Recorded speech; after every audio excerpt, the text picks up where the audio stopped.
அன்பார்ந்த தமிழ் சொந்தங்களுக்கு வணக்கம். இது நம்ம மிஸ்டர் பருவதமலை. நமது தமிழ்நாட்டில் அரசு பணிகளில் உள்ளவர்களின் மாத சம்பளம் எவ்வளவாக இருக்கும் என்பதை இந்த காணொளியில் விரிவாக பார்ப்போம். அதற்கு முன்பாக இந்த காணொளிக்கு உங்கள் விருப்பத்தை தெரிவித்து காணொளியை தவிர்க்காமல் தொடர்ந்து பாருங்க.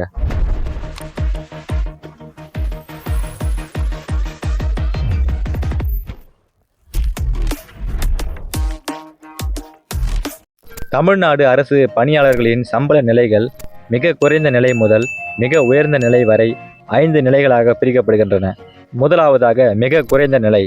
மிக குறைந்த நிலையில் யார் யார் வருவார்கள் என்றால் சத்துணவு ஊழியர்கள், அங்கன்வாடி ஊழியர்கள் வருவார்கள். மிக குறைந்த நிலையில் உள்ள அரசு பணியாளர்களின் அடிப்படை மாத சம்பளம் ரூபாய் 3000 முதல் ரூபாய் 11,100 வரை. அதே போல அவர்களின் மொத்த மாத சம்பளமாக ரூபாய் 5000 முதல் ரூபாய் 15,000 வரை தோராயமாக இருக்கலாம். இரண்டாவதாக குறைந்த நிலை. இந்த நிலைக்கு டிஎன்பிஎஸ்சி குரூப் 4 தேர்வு எழுதியவர்கள் தேர்ந்தெடுக்கப்படுவார்கள். இந்த குறைந்த நிலையில் அரசு பணியாளர்களாக இளநிலை உதவியாளர், கிராம நிர்வாக அலுவலர், பிஏஓ, ஜூனியர் அசிஸ்டன்ட் போன்றவர்கள் தேர்ந்தெடுக்கப்படுவார்கள்.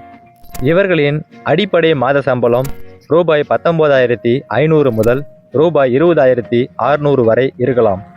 அதே போல அவர்களின் மொத்த மாத சம்பளம் ரூபாய் 25,000 முதல் ரூபாய் 30,000 வரை தோராயமாக இருக்கலாம். மூன்றாவதாக நடுத்தர நிலை. இந்த நிலையில் டிஎன்பிஎஸ்சி குரூப் 2 தேர்வு எழுதியவர்கள் தேர்ந்தெடுக்கப்படுவார்கள். இந்த நடுத்தர நிலையில் நகராட்சி ஆணையர், கிரேடு 2, உதவி பிரிவு அலுவலர் போன்றவர்கள் தேர்ந்தெடுக்கப்படுவார்கள். இந்த நடுத்தர நிலையில் அரசு வேலை பார்ப்பவர்களின் அடிப்படை மாத சம்பளம் ரூபாய் 35,400 முதல் ரூபாய் 36,400 வரை இருக்கலாம். அவர்களின் மொத்த மாத சம்பளமாக ரூபாய் 45,000 முதல் ரூபாய் 60,000 வரை இருக்கலாம். நான்காவதாக உயர்ந்த நிலை. இந்த நிலைக்கு டிஎன்பிஎஸ்சி குரூப் 1 தேர்வு எழுதியவர்கள் தேர்ந்தெடுக்கப்படுகிறார்கள். இந்த உயர்ந்த நிலை அரசு பணியாளர்களாக துணை ஆட்சியர், மாவட்ட ஆட்சியர் போன்றவர்கள் தேர்ந்தெடுக்கப்படுகிறார்கள். இவர்களின் அடிப்படை மாத சம்பளமாக ரூபாய் 56,100 முதல் ரூபாய் 78,800 மாவட்ட ஆட்சியருக்கே வழங்கப்படுகிறது. அவர்களின் மொத்த மாத சம்பளமாக ரூபாய் 1,00,000 முதல் ரூபாய் 2,00,000 வரை தோராயமாக வழங்கப்படுகிறது. ஐந்தாவதாக மிக உயர்ந்த நிலை. இந்த நிலையில் உள்ள அரசு பணியாளர்கள் தலைமைச் செயலாளர் முதல் உச்சபட்ச அதிகாரிகள் வரை தேர்ந்தெடுக்கப்படுகிறார்கள். இவர்களின் குறைந்தபட்ச மாத சம்பளமாக ரூபாய் 2,25,000 முதல் ரூபாய் 2,50,000 வரை அடிப்படை சம்பளமாகவே இருக்கிறது. இவர்களின் மொத்த மாத சம்பளமாக ரூபாய் 2,00,000க்கும் 50,000க்கும் அதிகமாக வழங்கப்படுகிறது.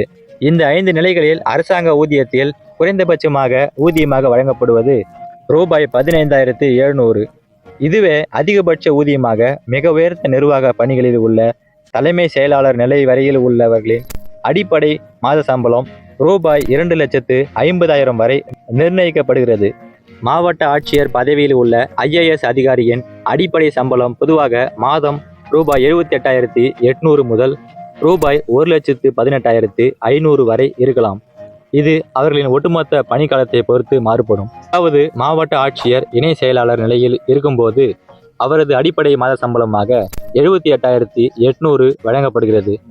அதே மாவட்ட ஆட்சியர் இயக்குனர் நிலைக்கு மாறும்போது ரூபாய் 1,18,500 அவருக்கு மாத சம்பளமாக வழங்கப்படுகிறது.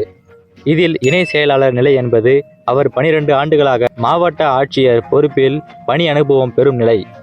அதுவே இயக்குனர் நிலை என்பது அவர் 12 ஆண்டுகளுக்கு பிறகு பணி அனுபவம் பெற்று அதற்கு பிறகு அவர் பணி ஓய்வு பெறும் வரை உள்ள நிலை இயக்குனர் நிலை என்று வரையறுக்கப்படுகிறது. இப்பொழுது தமிழ்நாடு அரசின் நிர்வாக பதவிகளில் உள்ளவர்களின் மாத சம்பளத்தை பற்றி பார்ப்போம். ஊராட்சி மன்ற தலைவரின் மாத ஊதியம் 2,000. அதுவே எம்எல்ஏ என்று அழைக்கப்படும் சட்டமன்ற உறுப்பினரின் மாத வருமானம் ரூபாய் 1,05,000. நகராட்சி மேயரின் மாத ஊதியம் 30,000. அதற்கு அடுத்தபடியாக நகராட்சி கவுன்சிலரின் மாத ஊதியம் ரூபாய் 10,000 மதிப்பூதியமாக வழங்கப்படுகிறது. அதற்கு அடுத்தபடியாக தமிழ்நாட்டின் முதலமைச்சரின் மாத ஊதியமாக 2,05,000 வழங்கப்படுகிறது. ஏனென்றால் அவரும் ஒரு தொகுதியின் சட்டமன்ற உறுப்பினரும் முதலமைச்சர் என்ற பதவியை கூடுதலாக வகிப்பதால் அவரது மாத சம்பளம் அதிகமாக இருக்கிறது. இதில் நீங்கள் கவனிக்க வேண்டியது தமிழ்நாடு அரசின் ஊராட்சி மன்ற தலைவருக்கு மட்டும்தான் மாத ஊதியம் மிக குறைவாக 2,000 ரூபாய் வழங்கப்படுகிறது. இதுவே கேரளாவில் உள்ள ஊராட்சி மன்ற தலைவருக்கு சுமார் 15,000 வரை வழங்கப்படுகிறது. ஆனால் தமிழ்நாட்டில் இவ்வளவு குறைவாக வழங்கப்படுவதற்கு மாத ஊதியத்தை அதிகரிக்க வேண்டும் என்று பலவித கோரிக்கைகள் தொடர்ந்து வைக்கப்பட்டு வருகின்றன. இந்த காணொளியில் நாம் பார்த்த தகவல்கள் அனைத்தும் உங்களுக்கு பயனுள்ள வகையில் இருந்திருக்கும் என்று நம்புகிறேன். மேலும் பல பயனுள்ள தகவல்களை தெரிந்து கொள்ள நமது மிஸ்டர் பர்வதமலை வலையொலி பக்கத்துடன் இணைந்திருங்கள். நன்றி, வணக்கம்.